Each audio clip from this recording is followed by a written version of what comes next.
Anything about the new guys you saw the last couple of days? Not really, no. I mean, we didn't do anything. Yesterday was just skeleton work for them alone. So, you don't see much out of that. I think we'll see a little bit more tonight. Is Jordan the kind of guy that you can almost do like an instant heat check on when you send him into a game? If he's hot. Yeah. I think he'll do the check anyway. But yeah, Murph, I mean, that's what we're hoping, that he becomes, the wild card, Barbosa in a lot of ways.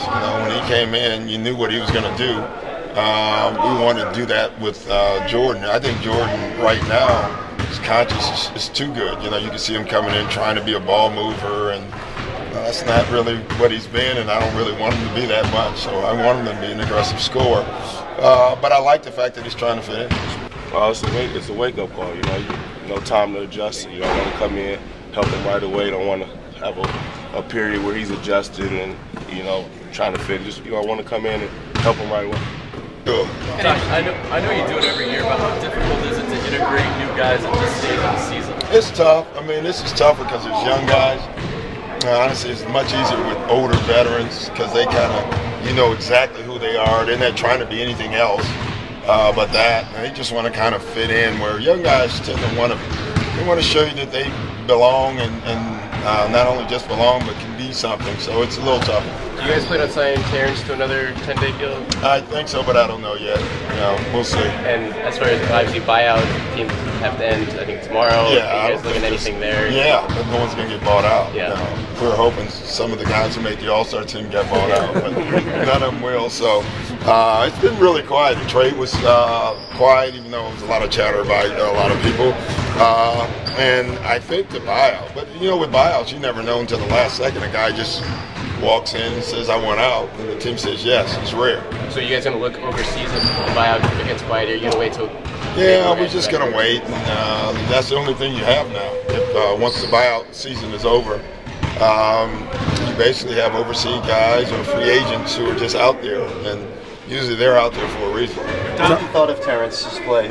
Well, I thought the first couple of games he played terrific. I thought the Portland game he tried to do too much, and he was thinking way too much scoring instead of being a point guard. I think he's a point guard. I didn't know that before. I'd heard that he could play a point guard, but I actually think he is a point guard, and I think he can be that. He looked like it in Phoenix. Yeah, he was terrific, and that's. I told him after the Portland game, I said you got to be more consistent because he went back to trying to score, and that's not what he is. He's not a scorer. He's a ball player. How excited are you to be a Boston Celtic? Very, very excited. This organization has a rich tradition.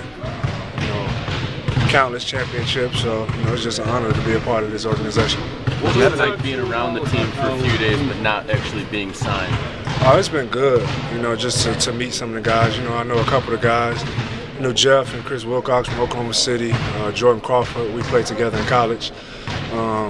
Just meeting the rest of the guys, so it's been good. Did you have an idea you'd be back in the NBA this year after playing? I thought I had a good chance, but you never know until you sign on that dotted line. So, my whole mindset was just in China was just play my best and hope for opportunity, and it worked out in my favor.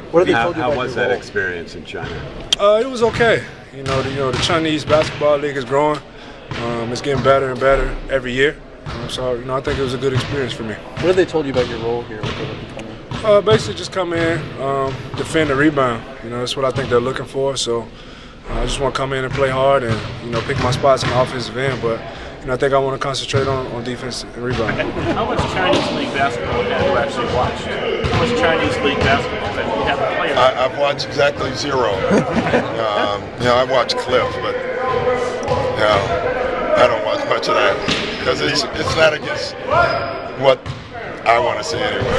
I don't imagine when you began as a coach, you thought you'd bring in players from China.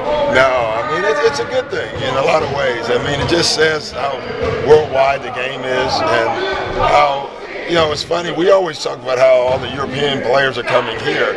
I think we're learning a lot of American players are going abroad and playing, and they are still able to play in our league. So I think it's a good thing overall. I really do. How much time do you tell you guys would kind of take that experience? A guy like Terrence and D.J. they might have been able to find a league in the end. Yeah. They decided to go over there. Yeah, I think some of it is money, obviously, but I think it also, I think they go find themselves in a lot of ways. You know, their confidence rise because they become the star, and I think for a lot of the guys, it's probably needed for them to kind of find themselves. Do you think it sets a little perspective for them?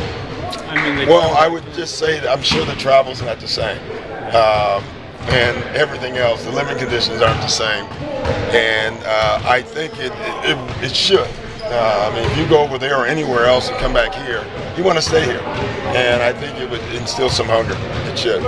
Injuries, you know, always hurt a good team, you know, especially missing their leader. But you know, I think the veterans have done a good job, and you know, we got 25, 26 games left, so you know, hopefully we can come together and string a couple of wins together.